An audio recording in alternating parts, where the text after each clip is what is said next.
Welcome to video 4 from chapter 11. We're just going to cover a couple slides here on ethnic and racial identity, which refers to attitudes towards an ethnic or racial group to which you feel you belong.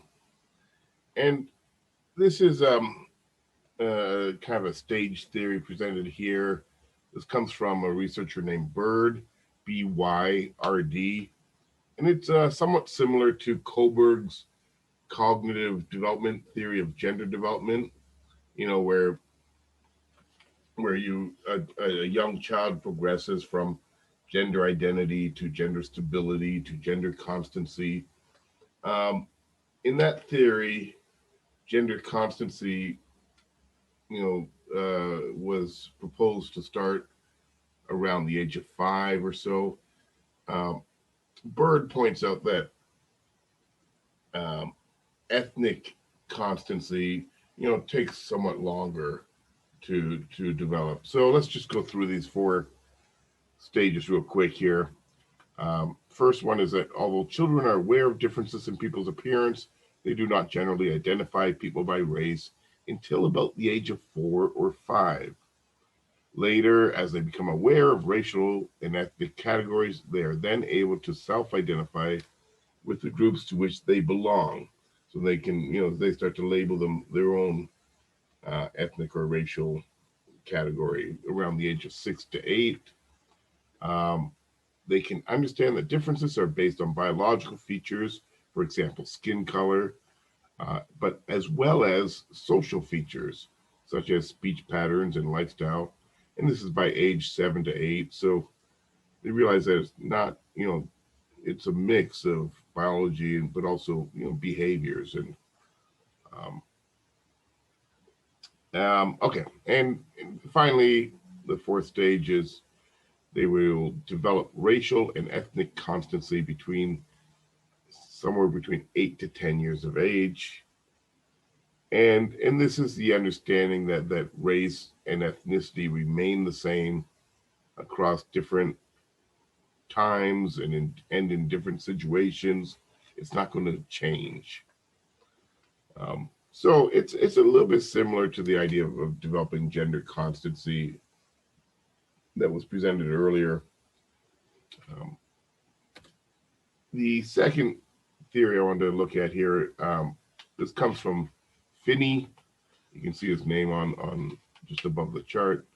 He presents stages of ethnic racial identity development. So this is applying more to adolescence. Let me just read what I have written down here. In Finney's theory of ethnic identity development, adolescents move from a stage of unexamined ethnic identity to an active attempt to understand and explore the meaning of the adolescent's ethnicity. This is very much, very much based on James Marcia's identity statuses that we went over earlier. Remember identity diffusion, identity foreclosure, identity moratorium, and identity achievement.